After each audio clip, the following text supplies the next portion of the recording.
الحقيقة لما بتتمكن من قلب الإنسان بتتحول لقوة دفع بتخليه مش قادر يسكت على التزييف اللي حواليه. عشان كده اتكلمنا عن إبراهيم الأمة وإزاي إن هويتنا مرتبطة بمنهجه في الحلقات اللي فاتت.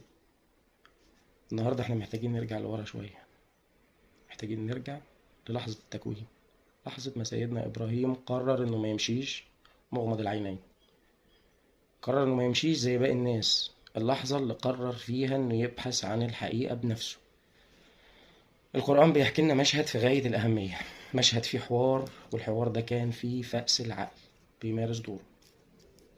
ساعات بنفتكر إن تحطيم الأصنام لازم يكون بالفأس والمعاول والخناقات، لكن لو بصينا على سيدنا إبراهيم هنلاقي تكتيك تاني خالص. شوف الآية بتقول إيه: وإذ قال إبراهيم لأبيه آزر أتتخذ أصناما آلهة إني أراك وقومك في ضلال مبين. لاحظوا حاجة مهمة جدا، إبراهيم ما بدأش بأنا هكسر، ما قالش أنا هكسر الأصنام دي بكرة، بدأ بسؤال، سؤال بيحط الطرف التاني في مواجهة مباشرة مع عقله: أتتخذ أصناما آلهة؟ إبراهيم هنا بيعلمنا أول قاعدة في البحث عن الحقيقة: القدرة على نقد المألوف بهدوء. هو مش جاي يهاجم شخص، مش جاي يهاجم أبوه، هو جاي يهاجم المنطق اللي ماشي عليه أبوه وقومه. إبراهيم كان عنده عين بتشوف بوضوح إن الحجر لا يضر ولا ينفع، وبدل ما يصرخ فيهم وجه لهم سؤال يخليهم هم اللي يراجعوا نفسهم. هنا إبراهيم مش بيفرض الحقيقة، إبراهيم بيعرض التناقض. أنت النهاردة لما تحب تواجه صنم فكري عند حد أو تكسر صنم جوه دماغك، أنت شخصيا ما تهاجموش، ما تروحش تهاجم الفكرة اللي قدامك. اسأل الأول سؤال، اسأل السؤال اللي يخليه يتهز. اسأل ازاي الفكرة دي ماشية مع الواقع، ازاي المنطق ده يقبله عقل. سيدنا إبراهيم كان محاور قبل ما يكون محطم، هو عارف ان السؤال هو أسرع طريق لكسر حصون العناد، لأن السؤال بيخلي اللي قدامك يتوقف عن التلقي ويبدأ في التفكير. دي كانت أول خطوة في طريق إبراهيم، إنه يفكك يقينهم الزائف بسؤال صريح. عقله كان شغال وهو بيشوف أصنام هي مجرد حجارة، بيسأل إزاي يكون ده إله. أسلوبه في الحوار، إبراهيم ما فرضش الحقيقة، ده عرض التناقض في تفكيره. لما بدأ يراقب الكواكب والقمر والشمس كان بيحط قاعدة منطقية لكل اللي حواليه، اللي بيغيب واللي بيتغير واللي بيقفل. ما ينفعش ده يكون هو المطلق، ما ينفعش يكون ده الحقيقة، ما ينفعش يكون ده الإله. يا صديقي احنا محتاجين نتعلم المنهج الإبراهيمي، نتعلمه. احنا في زمن توهان، يعني احنا النهارده محاطين باصنام معاصره، مش تماثيل، لا دي افكار، شعارات، ادعاءات بتتقدم لنا على انها حقيقه مطلقه، والناس بتجري وراها زي ما قوم ابراهيم كانوا بيقدسوا الاصنام.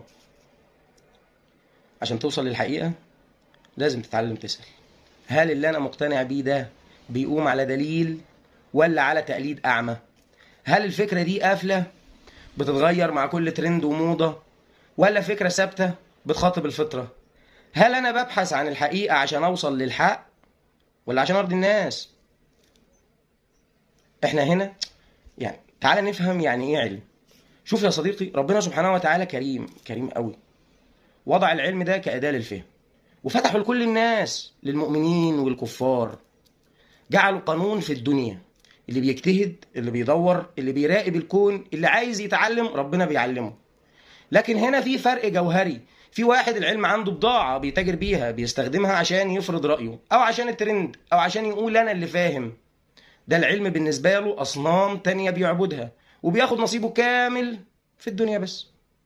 في بقى واحد تاني العلم عنده بوصلة، هو مدرك إن العلم ده رزق من ربنا، فبيستخدمه عشان يوصل للحق، عشان يعرف ربنا أكتر، عشان يخلي ربنا في قلبه، عشان يعمر الأرض وينفع الناس. ده بقى بياخد كل حاجة، بياخد دنيا وآخرة. ذلك فضل الله يؤتيه من يشاء والله ذو الفضل العظيم. فاللهم اجعل عملنا كله خالصا لوجهك الكريم. سيدنا إبراهيم العلم اللي استخدمه كان بوصلة، ما كانش بيدور على معلومات عشان يتباهى، كان بيدور على الحقيقة اللي تخليه حر، حر من عبادة الأصنام وحر من عبادة الترند ورأي الناس. في رحلتنا لتحطيم الأصنام الفكرية في فخ خطير جدا بيقع فيه كتير مننا، فخ العلم. بنظن اننا لما نجمع معلومات ونقرا كتب ونعرف حجج اكتر ان احنا كده خلاص اتحررنا. بس الحقيقة العلم نفسه ساعات بيتحول لصنم. عشان كده لازم تسأل نفسك سؤال صريح: العلم اللي انا بجمعه ده هو بضاعة بتتباهى بيها قدام الناس، ولا بوصلة بتوجهك للحق؟ الفرق بينهم بسيط بس مرعب. لو هو بضاعة فانت بتزود أصنامك، لأنك بتعبد ثقافتك ومعلوماتك وبتشوف نفسك أحسن من غيرك، وده صنم فكر جديد يمكن يكون أخطر من اللي قبله. لكن لو هو بوصلة فانت بتستخدم العلم ده عشان تكسر بيه كبريائك، وعشان تشوف الحقيقة اللي بتخليك أنفع للناس وأقرب للحق. في الآخر اللي بيحدد قيمة علمك مش كمية الكتب اللي قريتها، اللي بيحدد هو قلبك. قلبك هو اللي بيقرر هل العلم ده هيحررك ويخليك إنسان بسيط ومحب للحق، ولا هيحبسك جوه الأنا والغرور. إبراهيم ما كانش بيحاجج عشان يغلب بذكائه، كان بيحاجج عشان يوصل للحق. فلو علمك مش بيخلي قلبك متعلق بالله وعقلك أنور وقريب من الناس أكتر، محتاج تراجع نفسك، لأنك ممكن تكون بتبني صنم جديد وانت فاكر نفسك بتهد أصنام. بعد ما سيدنا إبراهيم حاول يفتح عين أبوه على الحقيقة هو وقومه، والنتيجة كانت إنهم متمسكين بالأصنام، إبراهيم موقفش عند نقطة الإحباط. الحقيقة أكبر من إنها تقف عند باب بيت أو عند فعل شخص. فإبراهيم خرج للمجتمع، خرج يدور على إجابة لكل الأسئلة اللي في قلبه. لقى ناس بتعبد كوكب، وناس بتعبد القمر، وناس بتعبد الشمس. ولأن سيدنا إبراهيم كان عنده عقل حر ما كانش بيقبل بالحقيقة الجاهزة، فبدأ رحلة المحاورة بالمنطق، مش عشان هو شاكك في ربه، لكن عشان يوريهم إن عقولهم هي اللي بتخدعهم. القرآن بيقول لنا: فلما جن عليه الليل رأى كوكبا قال هذا ربي فلما أفل قال لا أحب الآفلين. وهنا ممكن حد يسأل: هو سيدنا إبراهيم كان لسه بيدور على ربنا؟ هل كان شاكك؟ لا طبعا. سيدنا إبراهيم كان عنده يقين الفطرة، لكن هو كان بيمارس رحلة الاستدلال. هو كان بيدور على الحجة اللي يقفل بيها أبواب المكابرة في وش قومه. إبراهيم كان بيعلمنا إن الإيمان مش مجرد كلمة بنقولها، الإيمان لازم يكون له جذور عقلية. كان بيوريهم إن العقل السليم لو أطلق ليفكر في الكون مش هيوصل لأي نتيجة تانية غير إن الكون ده له خالق واحد بس، لا بيغفل ولا بينام ولا بيغيب ولا بيتبدل. إبراهيم كان بيجاريهم في منطقتهم عشان يوصلهم لليقين، اليقين اللي في قلبه. وعشان كده سيدنا إبراهيم كان بيعلمنا قاعدة البقاء، بيقول لنا الحقيقة هي اللي ما بتقفلش. تخيل المشهد ده يا صديقي: سيدنا إبراهيم واقف في وسطيهم بيجاريهم في كلامهم عشان يوصلهم لنتيجة واحدة، إن الحاجة اللي بتغيب، الحاجة اللي بتظهر وتختفي، الحاجة اللي انت بتخاف تفقدها لأنها ممكن تختفي في أي لحظة، الحاجة دي عاجزة. سيدنا إبراهيم كان بيعلمنا قاعدة البقاء، كان بيقول لنا الحقيقة ما بتقفلش، الحقيقة هي اللي باقية معاك في كل وقت، في الشدة، في الرخاء، في النور، وفي الضلمة. شوف يا صديقي قفلات حياتك: كم مرة جريت ورا ترند أو فكرة، أو شخص قالك كلمتين أو فكرة مشروع وجريت وراه وافتكرت إن هو ده اللي هيحللك كل مشاكل حياتك، فاكر إن ده طوق النجاة. ولما الفكرة دي انتهت أو الشخص ده اتغير أو الترند خلص، حسيت إن الدنيا اسودت في وشك. تعال شوف سيدنا إبراهيم بعد ما شاف الكوكب بيقفل والقمر بيغيب والشمس بتغيب، أعلنها صراحة لكل قومه، وأعلنها لكل واحد فينا في قرآن يتلى إلى يوم القيامة: إني وجهت وجهي للذي فطر السماوات والأرض حنيفا وما أنا من المشركين.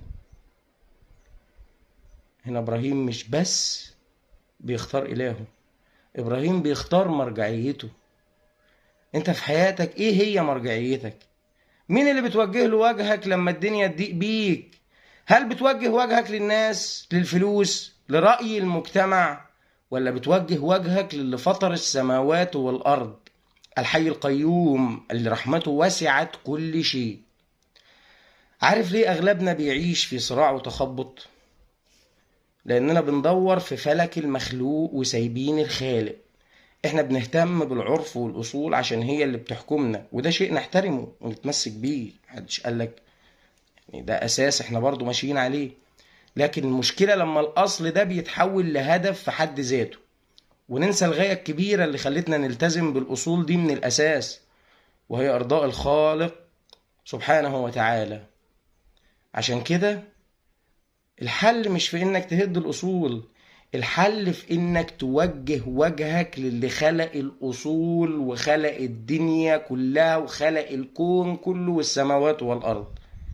اجعل عملك، نجاحك، حتى التزامك بالأعراف والتقاليد كله خالص لوجه الله. لما يكون قلبك متعلق باللي لا بيغفل ولا بينام، هتعرف تتعامل مع الخلق ومع الدنيا من غير ما تكون عبد لأي صنم فيهم. إبراهيم لما قال حنيفا يعني مائل عن كل باطل ومقبل على الحق لوحده. فاسأل نفسك النهاردة، هل أنا متمسك بالأصول عشان الناس تقول ده راجل وده عمل وده سوى، ولا عشان اللي خلقهم؟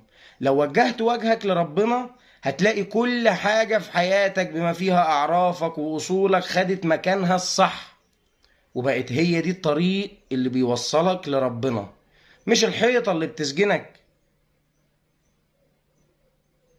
التوحيد مش مجرد فكرة، التوحيد هو الحرية الحقيقية. لما توحد ربنا انت بتتحرر من كل آلهة البشر، الخوف من الناس، الطمع في الفلوس، التعلق بالترند، التعلق في السلطة. إبراهيم ما كانش بيحارب الأصنام عشان يعادي حد، كان بيحاربها عشان يحرر الناس من عبوديتهم للأشياء. سيدنا إبراهيم عليه السلام لما قرر إن مرجعيته هي الخالق مش المخلوق، حياته اتغيرت. ما بقاش خايف من فقدان شيء ولا خايف من رأي حد. الحقيقة اللي وصل لها في رحلة تأمله ما ينفعش تفضل جوه قلبه بس. الحقيقة لما بتتمكن من قلب الإنسان بتتحول لقوة دفع بتخليه مش قادر يسكت على التزييف اللي حواليه. عشان كده رحلة البحث عن الحقيقة مش بتنتهي بالتأمل، دي بتبتدي بالتأمل وبتنتهي بالمواجهة. سيدنا إبراهيم لقى أن السكوت على الأصنام اللي الناس بتعبدها بيتناقض مع الحقيقة اللي لقاها، فقرر أنه ينقل القضية من دماغ الناس لواقعهم. في الحلقة الجاية إن شاء الله هنشوف سيدنا إبراهيم وهو بيحمل الفأس، مش عشان يكسر حجر لكن عشان يكسر الأوهام اللي قومه عايشين فيها، وهنشوف إيه الضريبة اللي دفعها عشان يفضل متمسك بالحق اللي اختاره. استنوني الحلقة الجاية إن شاء الله عشان نعرف إزاي فأس الوعي بيغير وجه التاريخ. وما تنساش تعمل اشتراك في القناة وتفعل الجرس. أنا محمد أبو المجد، مجرد عابر سبيل، والسلام عليكم ورحمة الله وبركاته.